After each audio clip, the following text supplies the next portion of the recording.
जनता सहकारी बँक सातारा व जिल्हा व्यवसाय व प्रशिक्षण कार्यालय सातारा यांचेकडून विद्यार्थ्यांची फसवणूक। जनता सहकारी बँक सातारा अकाउंटिंग व ऑफिस मॅनेजमेंट व्होकेशनल बोर्ड अंतर्गत सरासरी 13 महिने 1 जानेवारी 2022 ते 31 डिसेंबर 2023 पर्यंत विद्यार्थी काम करत होते। त्या बदल्यात विद्यार्थ्यांना दिली जाणारी स्टायपेंड रक्कम दिली गेली नाही। एकूण विद्यार्थी संख्या 21 असून त्यांची बाकी रक्कम ही सरासरी 17 ते 18 लाख रुपये होत आहे। परंतु शासकीय विभाग व बँक प्रशासन हे आपल्या कामाची जबाबदारी ही दुसऱ्यांवर ढकलून हात झटकत आहेत। त्यामुळे सर्वसामान्य विद्यार्थ्यांचे मोठे आर्थिक नुकसान होत आहे।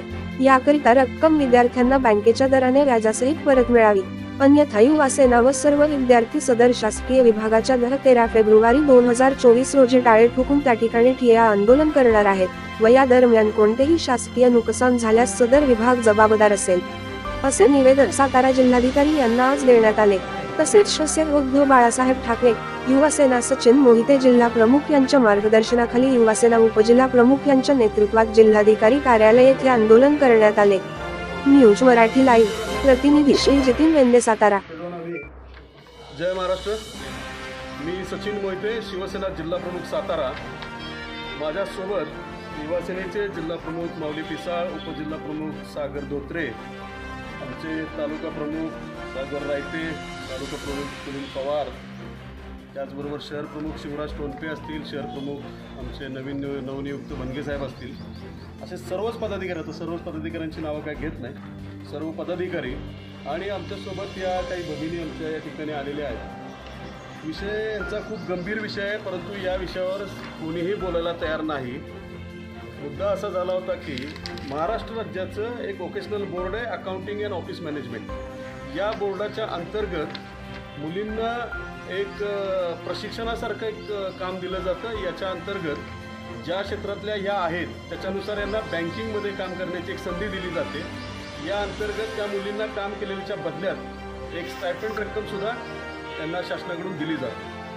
गेली 13 महिने या लोकांनी जनता सहकारी बँक सातारा याच्या अंतर्गत 13 महिने काम केलं। अशा 21 मुली आहेत आणि या 21 मुलींच्या पगाराची 13 महिन्याची रक्कम ही 16-17 लाखापेक्षा जास्त आहे। या रकमेपैकी एकही रुपयाची रक्कम ना शासनाकडून ना बँकेकडून यांना वर्ग करण्यात आलेली आहे। एकही रुपया दिला गेलेला नाही।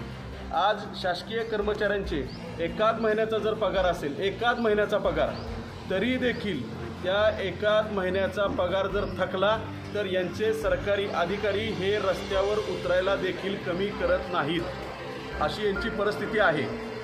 परंतु ज्या वेळेस इतर सर्वसामान्य माणसांचे असे पगार थकवले जातात त्या बाबतीत मात्र प्रशासन पूर्णपणे निर्ढावलेलं आपल्याला दिसून येत आहे। आम्ही या बाबतीत बँकेबरोबर 4 मीटिंग केल्या, आम्ही या बाबतीत जिल्हा स्तरावरचं जे कार्यालय आहे त्यांच्याशी 4 मीटिंग केल्या, आम्ही या बाबतीत मुंबई स्तरावर असणाऱ्या कार्यालयात आमचे पदाधिकारी जाऊन त्यांच्याशी चर्चा करून आले।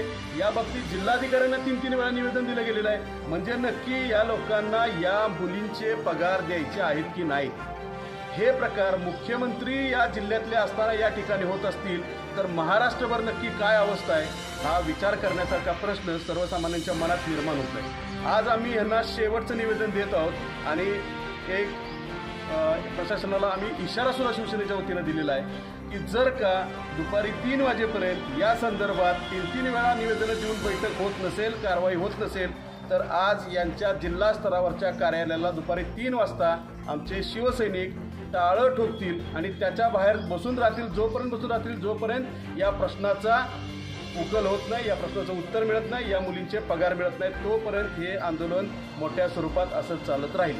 जय हिंद, जय महाराष्ट्र।